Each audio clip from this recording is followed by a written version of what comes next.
Hi, everyone. Welcome to the Tell Me It Will Be Okay podcast. My name is Dawn Friedman, and I've been working with kids and families for more than 3 decades as a preschool teacher, parent educator, family case manager, clinical counselor, and now as the owner and operator of Open Book Parenting, where I support parents of anxious kids. In today's podcast, this episode, I had the great privilege of interviewing Elena Lister, who is a therapist and who wrote a truly amazing book with her colleague Michael Schwartzman that's called Giving Hope: Conversations with Children About Illness, Death, and Loss. Now, as a therapist, people are always asking me for book recommendations, and I'm always looking for great books to share with parents. And this is by far the best book that I have ever read, written for parents who want to figure out ways to appropriately talk to their children, whatever age their child is, about death and illness. And not just about death and illness in general, although it's that too. It also shares ways to talk about death and illness in particular. So if it's happening in your family for your child, how do we talk about it? This book was so terrific because it's an overwhelming topic, and many of us, depending on when we reach for the book, may not have emotional availability to be reading about the topic while we're also dealing with the topic. And this book makes it, I won't say easy, but truly accessible.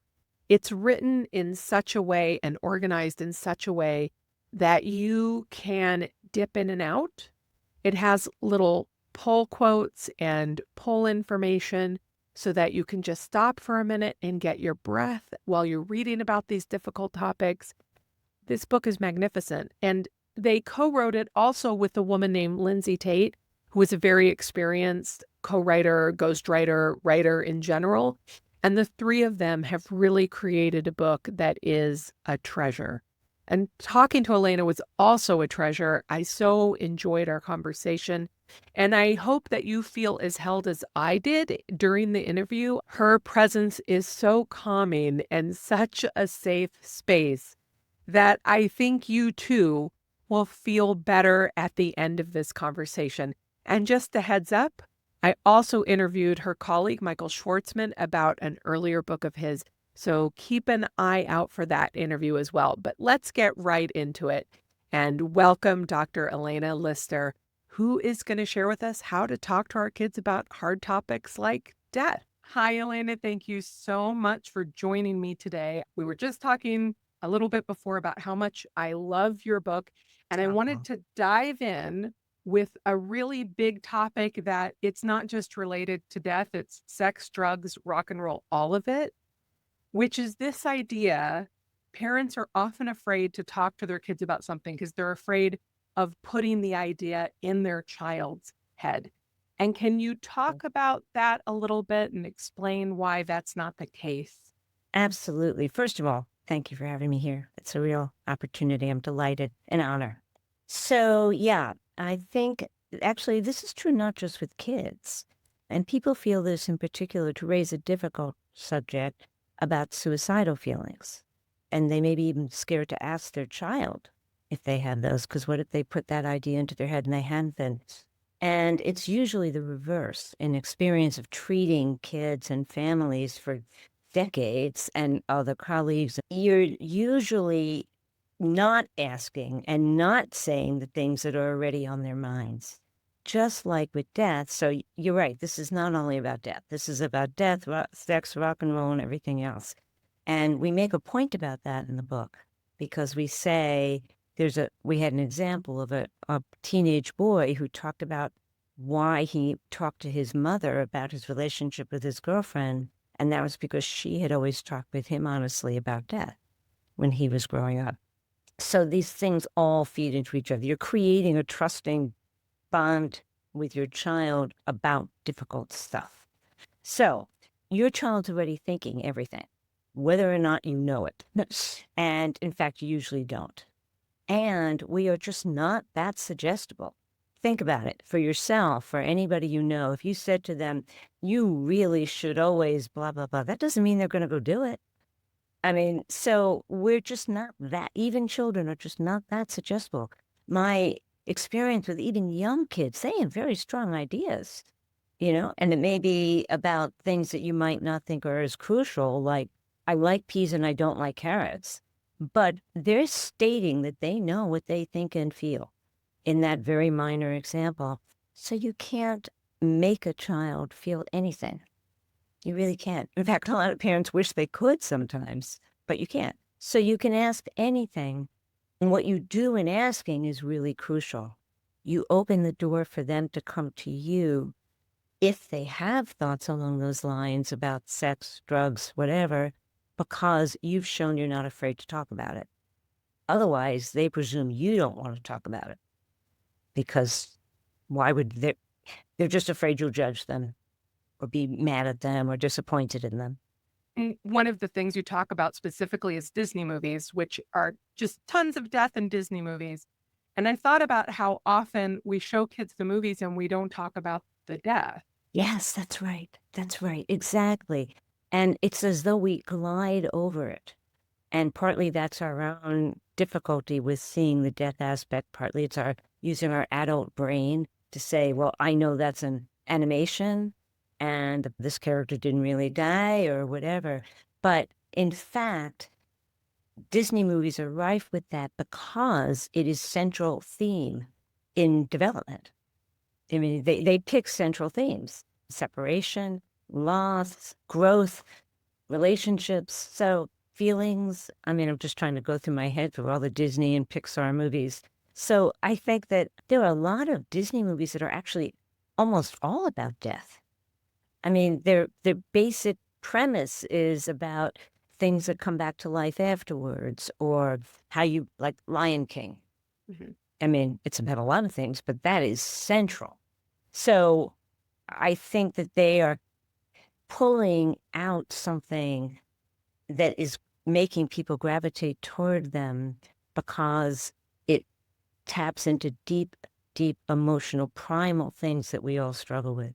When kids and parents are having difficulty talking, I'll sometimes recommend some children's books for them to read together, because when it's about like an aardvark, or it's just enough of a distant step that it's a little easier to take in, and that's what happens with the films. But we So, should talk about it with them afterwards. so you're saying then we don't have to wait until actual death shows up in our lives to be talking to our children about death. In fact, yes, I'm saying even more strongly, and this is going out on a limb because it really isn't usually said, that you should introduce it as part of conversation if you have the privilege of doing that before there's a death in the family. Because then when the death in the family happens, which is inevitable, we all lose.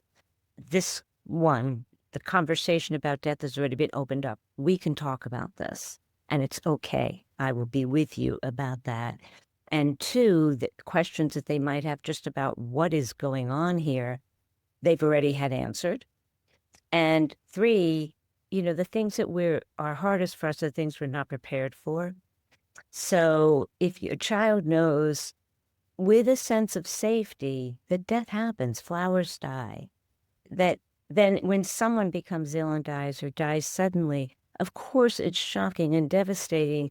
And also it's not like, I didn't even know this could happen. I mean, it's something that is part of the natural world, and they are as part of the natural world themselves. So I think the dicey part is helping to introduce it to them as a conversation topic. They're already thinking about it without having them feel like they can't bring up what about it frightens them, because it is frightening. I mean, we adults are frightened about it, so our children are going to be also. But children are also curious. They ask the most amazing questions. I mean, just very concrete questions about what happens after someone dies. And they don't mean like necessarily do they go to heaven? Oh, they may be asking that. They may also mean what happens to the body, like concretely. And they're unabashed about that if you show them that anything they have to ask is okay. So I think introducing it beforehand allows them to feel comfortable talking with you about it when one actually happens. And because they're already thinking about it anyway. It reminds me of my daughter's adopted, and so we've gone to 1,000,001 adoption conferences. And there was a presentation I went to where a social worker said, when people ask her, when should you start talking about adoption with your child? She said she turned to the baby in the car seat and said, so I want to talk about your adoption. She said, there, now you've started. And that way you get to practice before it really has big I stakes, love that. because it's about us getting comfortable with it. That's exactly right. We are afraid of our own reactions to the adoption, to death, to feeling whatever. And we're afraid of our child's reaction to it also, and our ability to handle our child's reaction. So adoption brings up some issues, death brings up others, some are overlapping. I think that it is our job as caregivers of children, no matter what caregiving role you're in, first and foremost, understand yourself about whatever that is, about adoption, about having adopted that child, about death, about having had a loss, what losses have you had, and so on. We talk about that in the book, that if you don't know who you are, you're not grounded when you talk to your child. There's a Buddhist way of thinking about things, that you be grounded, soft, open, and upright. That is the way to engage with the world. And that first one, grounded, requires that you really know who you are and what you think, so that noise is not, and that's how you be open. If you don't know your own stuff, it's going to be noise. It's going to interfere with you really being there for your child, and they'll feel it. Is that what you mean by a sense of safety? Because you said talk to them with a sense of safety. Yes, exactly. In other words, I would want a child to feel like no matter what their reaction, that caregiver is going to be able to be steady with them in it. I use the phrase steady and sturdy. So now it doesn't mean that the caregiver is going to feel necessarily all comfortable or like they're sure they're doing the right thing, and saying the right stuff, but that they're not going anyplace. And what they're doing there is to be about what the child thinks and feels. That's the only thing that matters at that moment, not what they think and feel. So you clear your own noise, and then you go and talk with the child about whatever, so that you're not thinking all that other stuff that gets in the way when we're trying to listen to people. What happens if you do get teary, or you are taken aback, or my kids used to bring up big topics while I was trying to merge on the freeway. So what if you aren't in the right place to respond the way you wish you could? Yes, I call that the deer in the headlights moment. I mean, so yeah, well, a few things, a few options. One is to say, I really want to answer your question, and I'm really glad you asked it, but I'm on the freeway right now, and I'm concerned that if we get into this conversation, we'll be able to focus on the road. Bookmarking it as soon as we get home, car parked, we'll sit and we'll talk about it. That's one thing. So that's just inopportune timing, but you don't feel ill-prepared to have the conversation. What if it's both inopportune timing and you don't feel prepared? Then the delay is helpful, but you might not say as soon as we get home. You might say, and I think I need some time to think about that. How about if we talk about it tomorrow morning after breakfast? And then you do whatever work you need to do to think about it and get yourself steady. And then you have to talk about it tomorrow after breakfast. I mean, if you raise and your child says, well, I don't want to talk about that now, that's different. Okay, but let's pick another time and try to not have it just get lost in the shuffle, which it can do because we all want to avoid as best we can so many painful things. So yeah, the other thing is, if you make a mistake, in quotes, you think, oh my God, that was the stupidest thing I said to my child. I cannot believe I said the thing that I swore to myself I would never say. Then you can go back to your child and say, you know, when we were talking yesterday afternoon, and you asked me a question about dying, and I said, da da da da. You know, I thought about that a lot, and I think I didn't answer you correctly. I didn't give you a good answer. So here's what I'd like to kind of bring for us to talk about instead. And the answer that I think is a better answer to your question is blah, blah, blah. And then you say, does that make sense? Or Does that answer your question? Or is there anything else now you'd want to ask me about it? And then, so you're allowed to make mistakes. You're human. If you don't have to get it right the first time, always, it's easier to answer stuff. And you also can admit, I don't know how to answer that question, but I want to ask Aunt Jane, or there's a book I have that might be able to help me answer that question for you. It's okay. It's good modeling. We don't know. We go to sources. So I don't think you can go wrong with it unless you're unattuned to your child and don't recognize it, and then it's ongoing unattuned. Mm-hmm. You can And say, I'm going to assume if you're listening to a parenting podcast in your free time, you are likely connected to your child in some way. yes, At least are interested in getting more connected. exactly. I totally agree. You want to be, right? And none of us is always. Mm-hmm. You're going to have empathic failures. And in some ways, your children need those because they learn that they won't always be perfectly understood in the world. But hopefully they're fewer than the times you are empathically resonant. So that on balance, do you know the Winnicott Good Enough Mother? Mm-hmm. Yeah. But you really don't have to be perfect. You just have to be good enough. Thank goodness, right? Right. Yeah. Because it otherwise feels impossible. I'm an adult and child psychiatrist. I'm not perfect. I raised 3 kids, not perfectly, I promise you. I mean, all of us, you just have to be willing to think about the way you're interacting and learn from it and learn from other people. I've always wanted to do another podcast called How It All Turned Out, which would be those of us with adult kids who could say, so here's what I should have worried about, and here's what I didn't worry about, and here's what I worried about that was a complete waste of my time. I love that. So you open the book, you and your co-author, you're talking about your own experience going to your daughter's classroom to share that her sister is dying. Yeah. So you know this intimately, not just professionally, but as a mother and a human. The way you handled this, the way you handled the discussion in the classroom was really amazing. How did you learn that? How did you know that? Thank you. Really, such an important moment. And first of all, I didn't know whether I'd be able to do it well or not, but I had the imperative that my older daughter needed it done.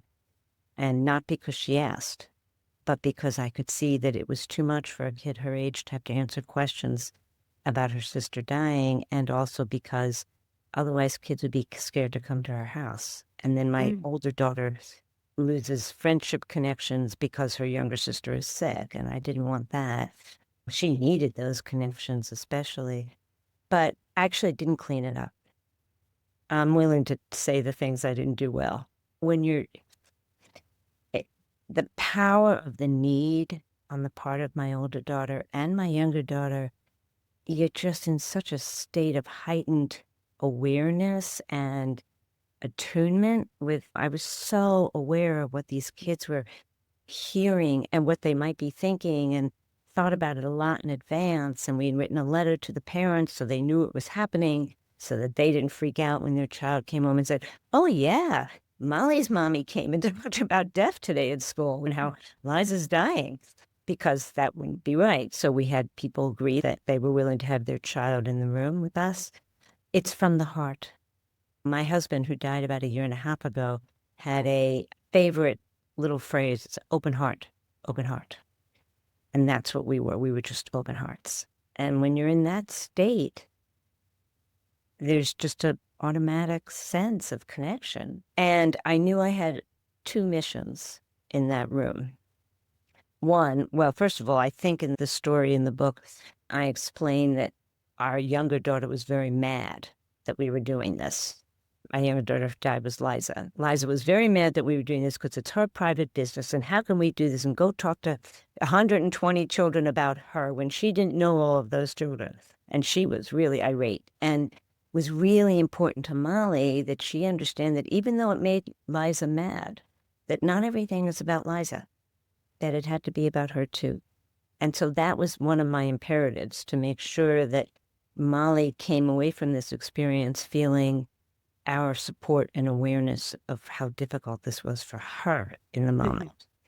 And the second thing was to make it okay to talk about and make it okay for people to come. So in response to your thought about podcasts, and the shorter version, 3 months later or so on, kids came, and they were kinder. They were more compassionate toward her. And I looked up at one point, I think I say this in the book, and my daughter had chosen to sit in the back, my older daughter. My younger was homesick. And a friend of hers had just quietly put her arm around her. And she's just sitting in the back there with her friend's arm around her and two other friends huddled right nearby. And I thought, this is doing what it needs to do. So that fueled us. And also, it was a learning moment for me. It was the pivotal point at which I understood that kids are, I mean, none of them were shy or like overwhelmed. They all shot up their hands right away and wanted to tell a story about when they'd been injured or who died in their family. And I mean, they were like bursting with wanting to talk about this. That was the pivot point for me. That's when I understood that we needed to be able to do this more with our children. And did that change the way she felt about it? Oh, it's such a good question.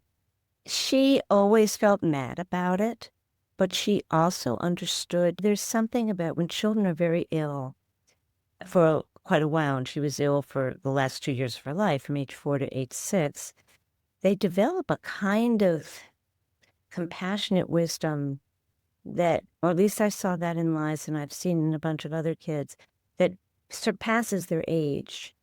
And it's because they live on the edge of life, for a long time, like many of us. I mean, I guess we're all on the edge of life all the time, but we don't really think of it in that way. They're facing like scary, painful, horrible things all the time. And they develop a lot of compassion for other people. And so she understood. In that sense, she forgave us for doing it, but she never liked it. And she also, to her credit, was very caretaking of Molly.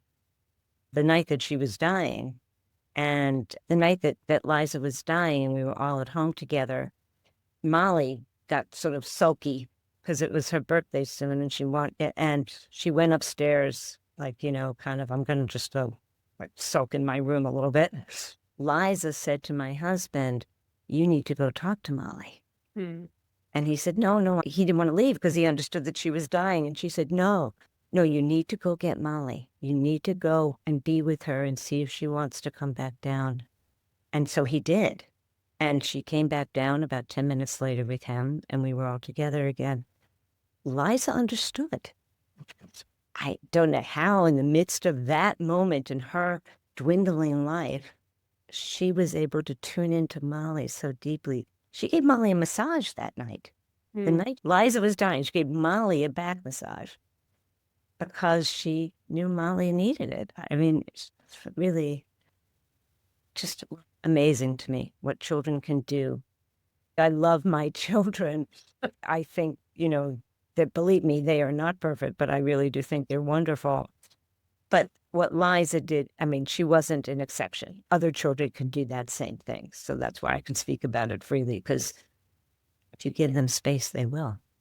What I love about this sharing, and I so appreciate you opening your heart for this, is the open-heartedness of your family. And also it shows people are allowed to be angry or disappointed. People are allowed to be petty and small. People are allowed to be all of those things.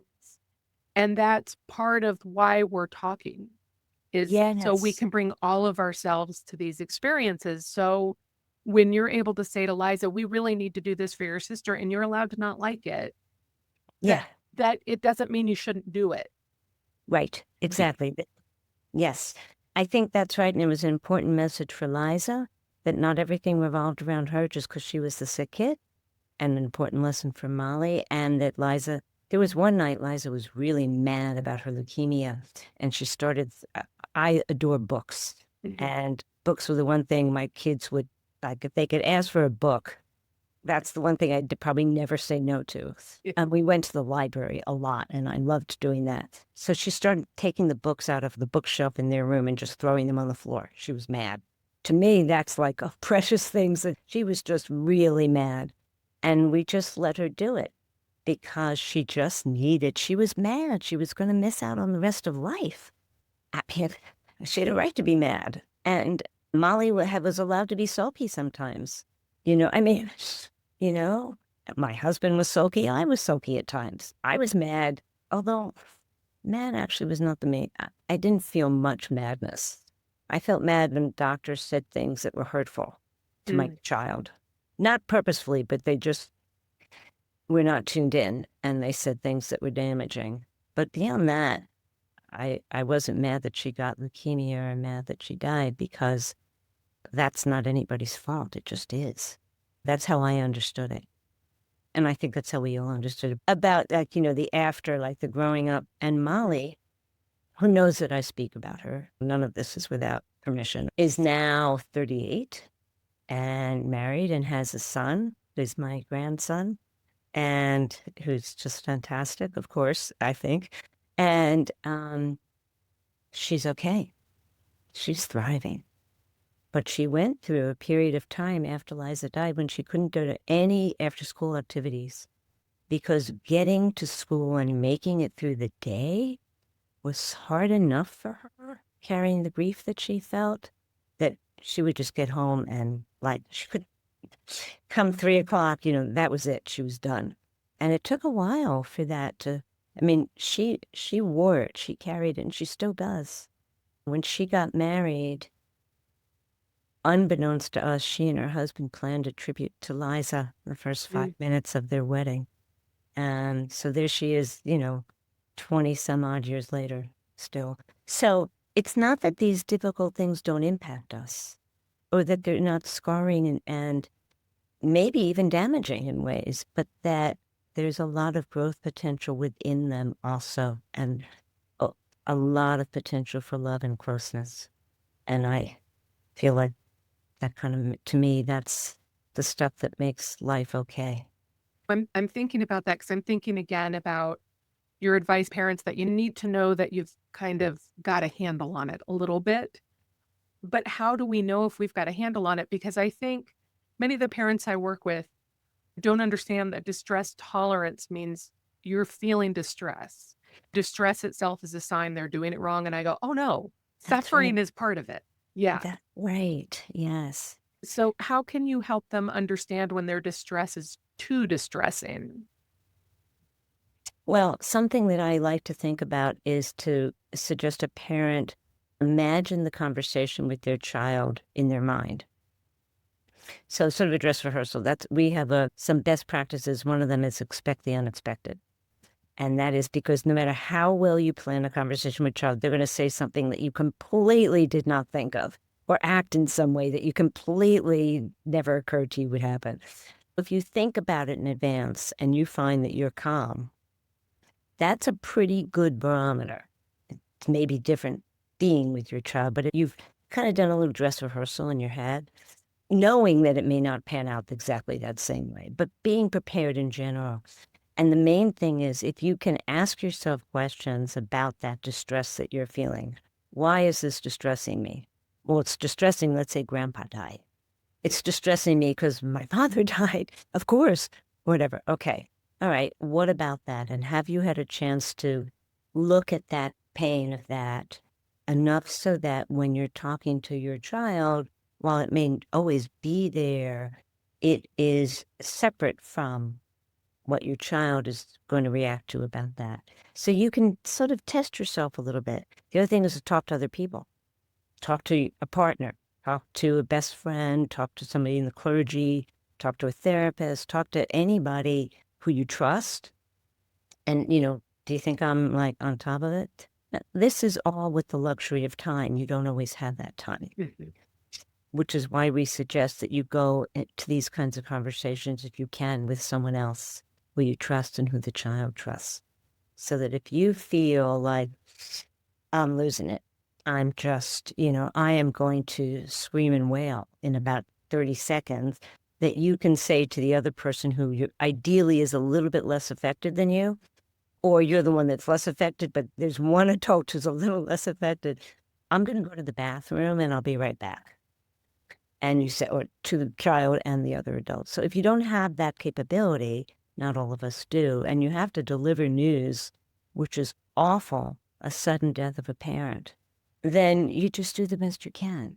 You may be distressed, and your distress may show, and you may cry more than you think you should have at that moment, but that's just a human moment. You can't, you have to give yourself grace on that. But you do what you can to ask yourself, all right, am I grounded? Am I ready? Have I gotten some feelings out? Am I not just sitting on my feelings? The other thing you can do is journal. That's very helpful too. But distress is indeed part of it. You're right. And you talk too about not just death in our immediate circle, but big death in the news. So we're recording this in mid-February and people are still talking about the deaths in Minnesota by ice. Exactly. How do families talk about those kinds of death with their kids? Yeah, such a big thing. We actually devoted a whole chapter to that because death in the news is something either from natural disaster or a shooting. Or I think when we were writing this book, it was not long after the Las Vegas shooting and when many people died. And then there's these deaths. And I think Mr. Rogers had a phrase for this: look for the helpers. So you can explain a terrible thing, and at the same time you tell your child, so this shooting happened, and also the EMT doctor came running in, and other people went and got the rest of his family. And, you talk about that there's a horrible thing and also some good things at the same time. You're not covering it over. You're just broadening the perspective, like instead, wide angle instead of a zoom lens on just the bad stuff. That's one way. And then you just mourn together. This is really sad and horrible. And then the other thing to do is, what can we do? To me, at least as a person myself, I feel better when I can think, what can I do? Whether it's write a card to, I don't know, somebody, or call my senator, or donate $1, or it doesn't have to be a big gesture, just something where I feel like this is a horrible thing and I tried to make a difference about it. So that's another thing you can offer with your child. What about older kids who are more aware that you can't guarantee their safety, that are more aware that the helpers can't always protect them from school shootings or natural disaster? How do you talk about it with them? Honestly, basically you say, we are going to do everything we can to keep you as safe as possible, but there's no absolute safety. And that's just not possible in this human life of ours. But you can know for sure that we are going to do everything we can, everything humanly possible to keep you as safe as possible. So in your school, they're running drills. That's why they do those drills. We've had a parent meeting with the head of the school, and we're talking about how to make sure that weapons are not taken onto the premises. Like, you can be very concrete about it, but I think you have to acknowledge a reality. That's the world we live in. And kids these days they're on the internet at age 4, they overhear things that older people are saying. I tell the story in the book about my son on 9/11 because I happened to be home. I was going to take him to his very first day of nursery school that day. And I got a phone call telling me that, because I don't have the news on from with my 3-year-old. Things were unfolding and not everything was known at first. And then the school called and said, school's off. And so now I've got my 3-year-old, and he's been all excited and nervous about his first day of school, and we're not going anyplace. And so I had to explain to him that there'd been an emergency and that school was not going to be open that day.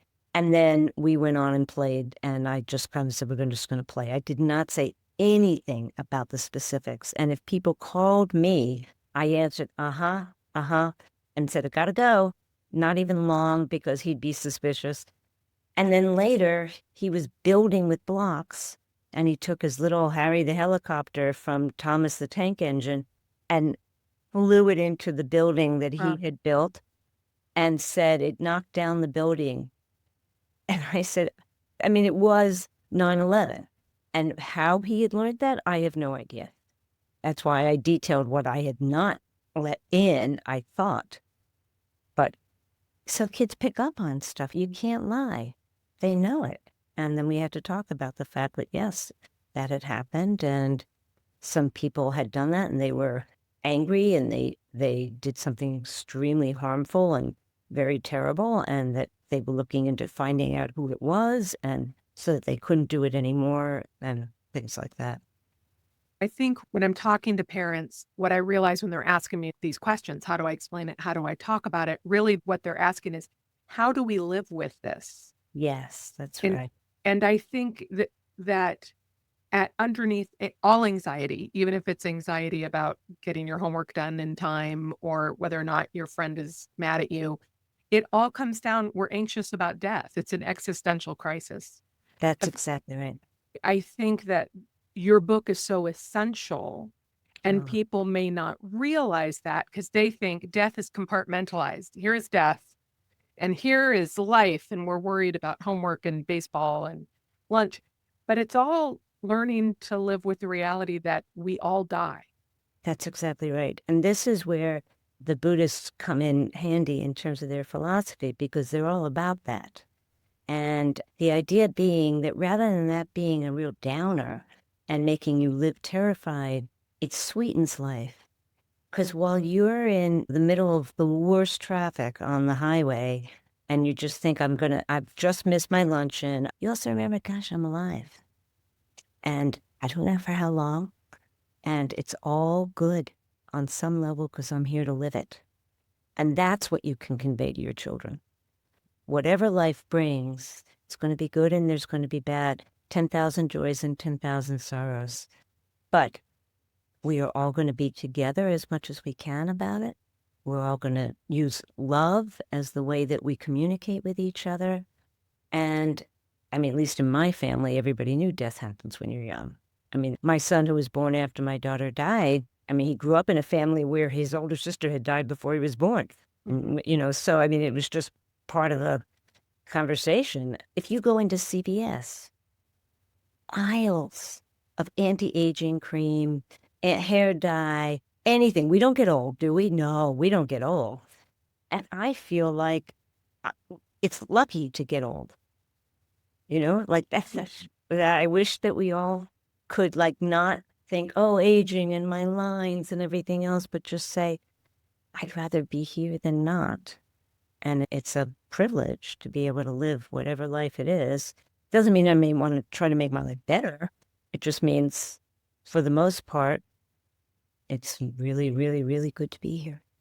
So I think that we can't compartmentalize death. That's where nature also comes in handy, because just look around at flowers that die, that leaves change. If you help your kids see that nature's showing you the life cycle all the time, then death is not something far off. It's happening on the tree down your block. How do you talk to kids about what you don't know? So if you're not a spiritual person or not a religious person, don't have a tradition to fall back on, do you need to reassure your child about an afterlife, or how do you talk about Well, what I usually say, I mean, I'm all about being honest. I don't know if everybody would be comfortable with it, and you have to make your own decision with your children. But it would be that no one knows. Everybody may have an idea, but no one actually knows, because no one's come back in body form as they were before to tell us. Now, there are people who believe they can communicate with somebody who died, so they may feel like they come back and tell them. But we don't have any real documentable proof that heaven exists or doesn't exist. So I think we're all free to come to a belief that makes sense to us or to our culture, to our family. So, for example, my daughter who died believed in heaven, and I didn't. So what am I going to do? And I just thought, well, the most important thing is that I help her understand her belief. It's not about my belief at that moment. Mm. And I had no stake in what she believed. And so I helped her flesh out, so to speak, what her belief was and what heaven was to her and what it meant to her to have that heaven. So I leave it open with kids. My child said to me, what happens after you die? I would say the answer I just told you, which is, no one knows for sure. So we each have our own ideas. Some religions believe this, other cultures believe that. And then but what do you believe, Mom? Kids are really good at pressing you if you don't quite answer the question. And I would say I don't believe in a heaven. There may have been times in my life when I did, but right now I've come to a point where I don't. And I believe when we die, we exist in our hearts and the hearts and memories of everybody who comes after us. That's how we continue. How does that sound to you? Well, and I remember Putting my you on mom the spot. saying that. No, I remember my mom you- saying that to me exactly Yeah. because I remember being so angry that I was like, how has nobody figured this out? Did they not have this high on the list to figure out? And it is what I told my kids. I recently had a family that was concerned because the extended family had different ideas. So Right. the child's parent had died, and the living parent had very strong feelings about what they were telling their child, which was no heaven.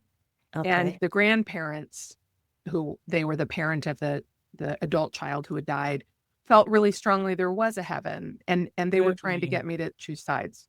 I think that you should say both. Everybody should say what they believe, because ultimately this child is going to have to make their own decision about. Grandma and grandpa are allowed to believe that. That's what they believe. And if you would like to, if that makes sense to you right now, okay, I support you in that. And if it doesn't, then we listen politely when grandma and grandpa say what they think. And if they ask us what we think we can say, it may upset them, but we can say if they ask. And if they don't ask, then we just know that their ideas are their ideas and ours are ours right now. I always leave open, I've been saying it a few times, the idea that this is the idea you have now. Because I don't want somebody, be a child especially, locked in to an idea, well, when you were 7, you said this. And so I just say right now, and this is something that you'll think about on and off all through your life and maybe have different thoughts about. And nobody can tell you you're wrong or right. It again goes back to that existential unknowable Yes, of living with uncertainty.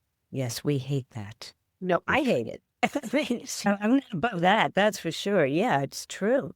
But control what you can control. Mm-hmm. I'm a big believer in teaching about that. That there are things you can control and things you can't. And you have to find a way to come to terms with what you can't control and find what you can control and do as much of that as you possibly can. And then at the end of the day, a lot's not up to us. It's chance. It's, if you believe in a deity, it's a deity. It's the universe in some more global way. But there are a lot of things we can't control. And I think that it's a very, very rough thing for all of us to learn. And I'm put myself forward on that one. I really don't like lack of control. But So was your career around grief before your daughter died? I was an adult and child psychiatrist. So I'd done adult residency and then did a fellowship in child psych. And then I was teaching at Weill Cornell in Columbia. And I had a private practice. And I was supervising, doing very little writing, really, at that point. I was pregnant with Molly during my fellowship, so maybe 5 years, and still getting my bearings, like learning what it's like to have a practice and to teach and all the rest. And then she died. She got ill, and I took off a great deal of time. And when she died, I completely stopped working for several months, as did my husband. And we wanted to be there for Molly, and we needed time for each other. But it was that pivotal conversation I had with Molly's class, her whole grade, that made me see how, these kids were just chomping at the bit to talk about this stuff. And many of them, just pitched in, we don't talk about this at home, but my da-da-da died. And when I talk about this now, when I pivoted and began to focus on that, early on even, people would say to me, they'd come up to me after I gave a lecture, for example, or a presentation, and say, when I was such and such an age, there was a child who died in my grade and we never talked about it. And they still remember, here they are at 30 or 50 or whatever, and it's never been talked about. So the more I sort of delved into this area, the more convinced I felt like this is what I needed to do. And I couldn't make sense out of her getting an illness like that and dying, and the suffering that's involved in having cancer and treatments and everything else, and for my daughter and my husband. So I had to make use of the pain. I had to find something I could do. I had to make some good come out of what to me was only devastating. And I guess I just found that as my way. My husband wrote a book about our experience, a narrative of our experience that is now on Amazon. You should give us the title. Okay, it's called A Short Good Life, because Okay. that's what my daughter said about her life. I had a short good life. I'm going to write that down, and it will be in the show notes. Oh, thank you. That's great. So from where you were then to where you are now, what have you learned about death and dying and talking about it? Fortunately, things are much more available now. People, when I met with a school back then, I would create a plan for them. Let's say there was a death of a head of school or a child. I would meet with the leadership of the school, meet with parents, meet with kids, because I saw what going to my daughter's school did. And so I made a plan, and whenever they had a death, they would call me, and I began to see over time that the plan I left them with, I said, if it ever happens again, because it will, here's what we did, and here's how I think about it. And they were using it. And that when I would be called back 10 years later, 5 years later, 15, whatever, they were much more comfortable. I wasn't fighting uphill to get the conversation to be had. And they were all on, yeah, let's talk with the kids. How do we help the kids talk about this death? So one thing I've learned is that people really can talk about this and actually really want to. And the second thing is that it's not damaging. Because I know all these kids who are now adults who are not damaged by being able to talk about it, more damaged by when it wasn't talked about. And the scars that leaves and the sort of lack of trust in your parents, let's say, because they didn't tell you something that would help you sort out something that was really big that was happening in your life. I've also learned that, it's not damaging, that people really want to talk about it. They're just terribly frightened. And that if you can be with their fear with them, they can go there a little bit more easily. And I think sometimes people aren't aware that they're afraid. I mean, I was afraid. I'm not now. I've just seen too much death up close. But I think that, once they sort of understand that everybody's a little bit afraid, it's not just them, and that we can all be with that fear together, that people get less afraid, that it's possible to learn that this is manageable. What do they say, Mr. Rogers? What is mentionable is manageable. I love that. You said earlier, too, if your child says, oh, I don't want to talk about this anymore. You said after breakfast, I'm done. So the community I work with, they tend to be great at talking to their kids. Oh, but they tend to worry if their kid doesn't want to talk. So they'll say, my child doesn't want to talk about this enormous issue that I know is worrying them. And so they keep bringing it up, or they bring it up in sideways ways. So can you also talk about allowing your child to set the rhythm or the pace? I think there are a few ways to handle that, and especially true with teenagers. Or any of you your parents have the experience of saying to your child about the school, so how was school today? Fine. The monosyllabic answer. And did you do anything with math? No. You know what I mean? But if you say, so Tim, what did you guys have for lunch today? Then you get a conversation. So one is to think about what kinds of questions you're asking. And are you precluding open conversation by not asking open-ended questions? Another is to say, you do not need to talk to me about this now. But at some point, we do need to talk about it because it's important, it's big, and it's a lot to manage. And then I try to inject a little bit of lightness as, look, I'm a mom. That's what we moms do. We ask you questions, it's part of our job description. So I'm going to ask you sometimes. And at some point, we should do a little bit of talking about it. And if you feel like you'd like to at any point, and for some strange reason I haven't asked you recently, please do come find me. I don't care what time of the day or night it is. Another thing you could say is, well, if you don't want to talk about it, would you like to email me or text me about it? What kind of communication could work for you? Or is there anybody besides me that you would want to talk to?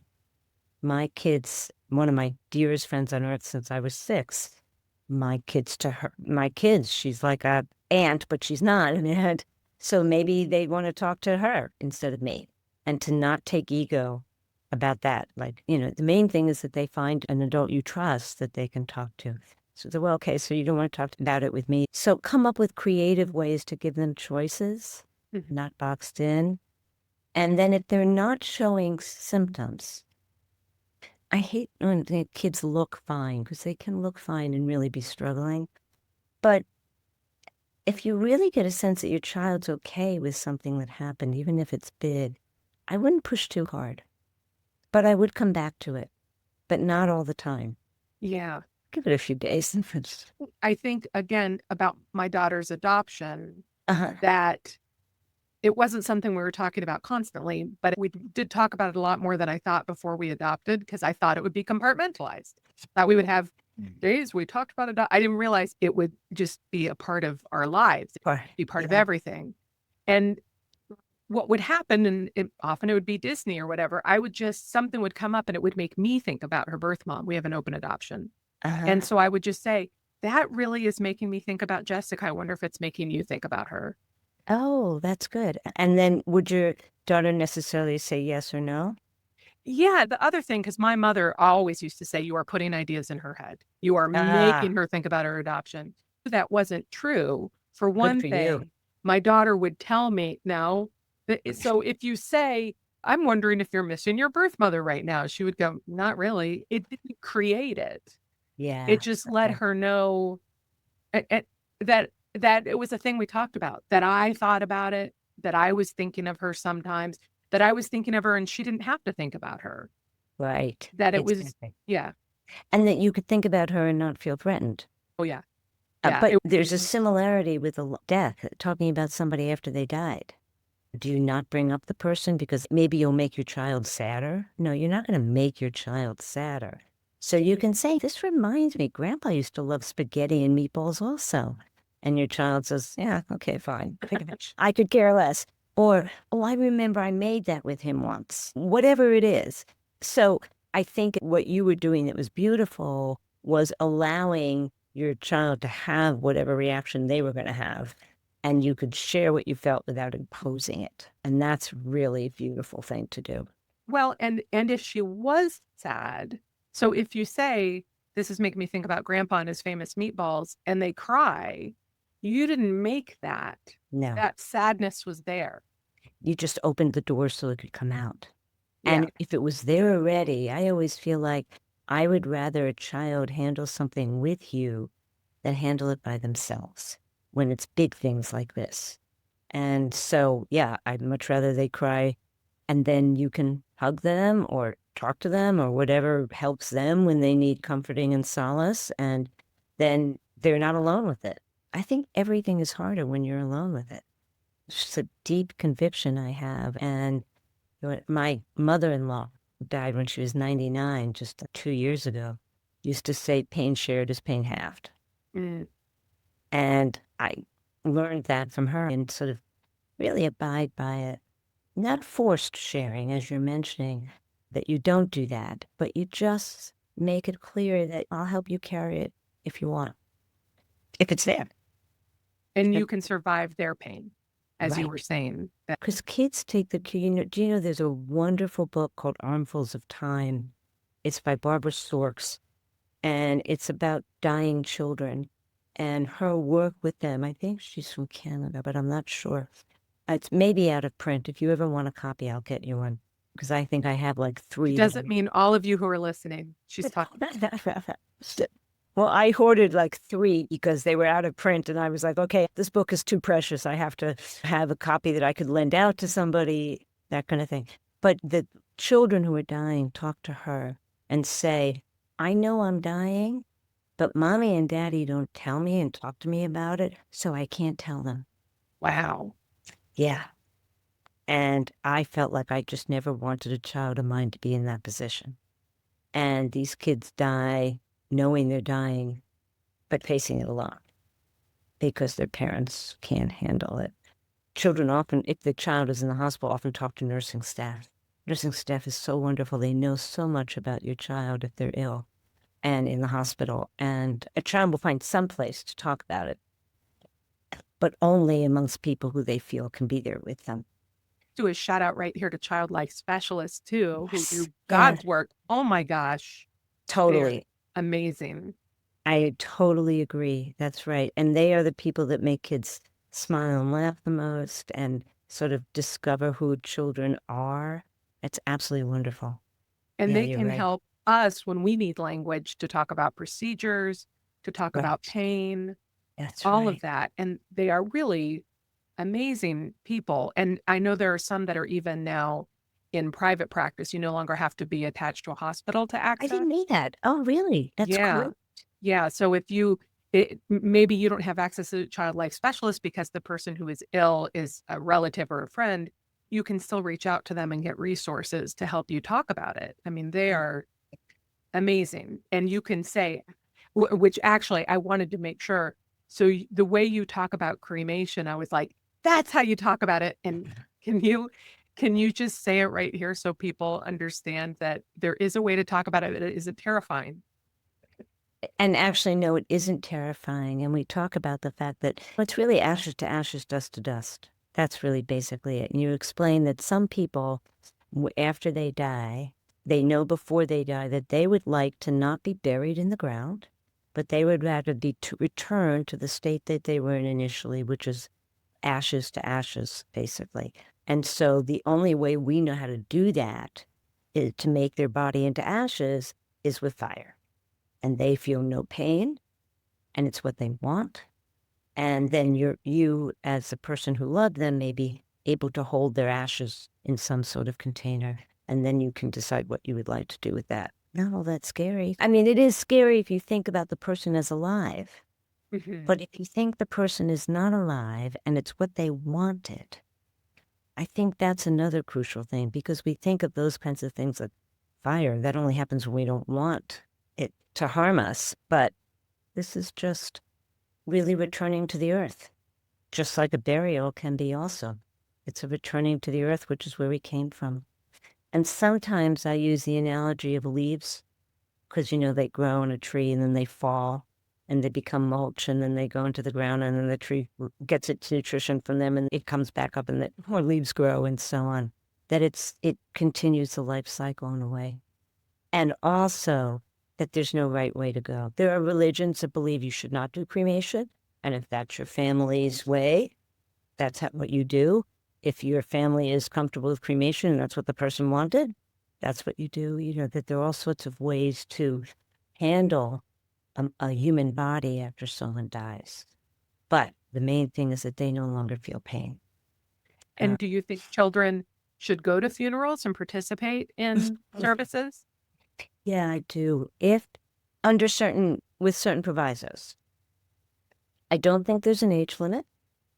I think you talk to a child and you explain, let's say there's a funeral, that after Uncle so-and-so died, they're going to hold a gathering with all the people who cared about him and loved him and knew him, come together to honor him. That's called a funeral. Let's say it's the first one. That's called a funeral. And this is what it's like. People dress up in like nicer clothing, and sometimes they wear the color black because that's a color that represents sadness. And sometimes the person who died is in a coffin up front, and sometimes they're not. I don't yet know which that will be. And you would sit with me, and we would just listen to hear, and maybe I'm going to go up and talk about Uncle so-and-so, but there'll be other people there with you. And if at any point you feel like I don't want to stay anymore, we're going to make it so that there's somebody who can leave with you. If you'd like to bring an action figure, bring an action figure. Because, what would make you, and the child says, I don't want to go, I don't want to go, I don't want to go. So you say, okay, you don't have to go. But is there anything that we could think of that could make it more possible for you to go with us? And they say, well, if I could bring my stuffy, I would go. Okay, bring Bonnie. Great. And then also, if they really, really, really don't want to go, I never would push it. But I would say, you can give me a message that you would like me to convey to the people, when they're honoring Uncle so-and-so. And I will make sure that the people who loved him hear that, even if it's one-on-one, not speaking up front. Or you could draw a picture, or some person write a letter, or you could make a little video and we could show that. And when we come back, if you want, we'll tell you all about it. Who spoke and what they said, to whatever extent you'd like to learn about it. And so it's kind of like we're going to do everything possible to make it possible, and respecting that a child needs to be a child, but that it's good to go because it shows how we gather and we feel strength from each other, and that we honor somebody who died and we remember them, and that's part of how we carry them forward. And that I usually also say some people may cry. I tell them that may happen and that they may feel like crying. They may not. I might cry, I might not. And the other reason that it's important to go is because rituals help us. Like this, a way in which we kind of mark that that's the time. There was a gathering and we all were recognizing that Uncle so-and-so died. And I think the same thing about a cemetery. I think my father, who died when Liza was in the hospital having her bone marrow transplant, he died of heart disease. His sister died when I was 6, and he took me to the funeral. I don't remember being asked, just took me. And after the burial, he took my hand and we walked around the cemetery and we read tombstones. And he would figure out with me how old the person was who had died. And after I left, I thought that was what everybody did. And, I didn't realize that as a 6-year-old, most people don't, their parents don't take them around and say, oh, yes, this person died at 30 and this person died at 5. But he was showing me not to be afraid. And I think on some level, it was one of the key things that helped prepare me for being with Liza and doing the work that I do. He conveyed that death is something we talk about and we face. And that's how I grew up. So you help a child for the rest of their lives if you face death with them. Because so I'm going to say to the people who are listening to this or watching this, even if there is no present death in your life, yes, that I would invite you to look for death, whether that's flowers that are dying or goldfish or the leaves falling, and maybe take a trip to a graveyard and just start tiptoeing into ways to talk about death, because it is part of life. And it's especially true because nobody's going to avoid it. If you're fortunate and your child does not experience a loss early on, like maybe they get to college and haven't had a loss, wow, it's terrific. But then they will, and even then they may need the preparation that you've given them and the communication possibility with you. And they will know other people who had losses. There'll be the losses like you were mentioning in the news, or there'll be a friend who had somebody die. So it's not like, even if you haven't had it in your own family, that your child won't have to face it. So I feel like, equip your child to handle life, just like you'd equip them to handle the choice about drugs. Do you do drugs or not? You talk about that. Do you have sex or not? Talk about that. Things that they're inevitably going to confront. And the more you talk about hard things, the better you get at talking about hard things, because you realize you don't have to nail it. You can get it wrong and say to your kid, I don't know how to talk about this. I'm going to have to find my way with you, and they'll forgive you. It is really the gift of parenting, is being with your child in these big moments, really, much more than, it's great taking them to ballet class and whatever, but those are the conversations I remember with my kids, and that I think they're with me too the most. Yeah, that's right. Yeah. I remember this with my father. Mm-hmm. That was decades ago, but I remember a pivotal moment. Right, exactly. Yes, that's right. Do you know Mr. Rogers used to say every 4-year-old should have a goldfish? You mentioned goldfish. Yeah. And that's because then they will experience a death. Inevitably, they always die, but it's not a devastating death. It's almost like a little practice, Now, I was very attached to my goldfish who died, but nonetheless, it wasn't devastating. And I think that's right. So all these little things, may you never have to have a situation in your life where there's a loss early in your child's life or of your child, but nonetheless, there will be losses. And I just think you can't avoid it. It's inevitable. And if it's inevitable, we want our parents to be able, people who are parenting to be able to talk about it. I think also that we should be teaching about it at school. that we talk, Seth said, we talk about drugs. Why don't we talk about grief?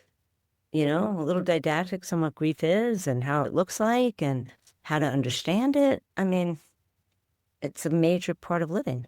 And you mentioned about adoption, like the loss. We're all afraid of being alone and separated and that people are going to leave us. And we do all sorts of contortions to make that not happen. But death wins. That's not one that you can figure your way out of, in which case I want children to feel prepared for it. Well, this was so beautiful. Thank you so much for sharing your wisdom. Everybody, please go get this book. It is, I think that it is the best book I've read about talking to kids about death. And it's just so beautiful. And we were talking earlier, I'm saying this to those of you who are listening, it is organized in a way that it is an easy read because it is a deep read, but it is truly accessible. You will feel held as you read it. You can take it at whatever pace you want to take it. And it is a book you will return to. Don't just go to the library, just go get a copy. Go get an actual copy, put it on your shelf because you will refer to it. And to any therapists who are listening, this is the book. Go get this book. Thank you. It's really deeply moving for me. Well, thank you for writing it. This work is really. See what I mean? What a great interview. What a great person. Don't you all wish we lived in New York and could just go see her and sit with her with all of our problems and get her well-reasoned, calming, wise take? But at least we have this interview with her. Thank you again, Elena. What a privilege it was to speak with you. I am so lucky to have this podcast and get to talk to so many magnificent and inspiring people. Isn't it wonderful? Anyway, if you felt that this podcast served you well and you know someone who could also learn from it and would also like to be held in Dr. Elena's wise words, please share this with them. And also, if you rate and subscribe, that does a real help in getting this podcast into the ears of the people who most need it. Thanks so much for listening, and I will see you next time. Bye-bye.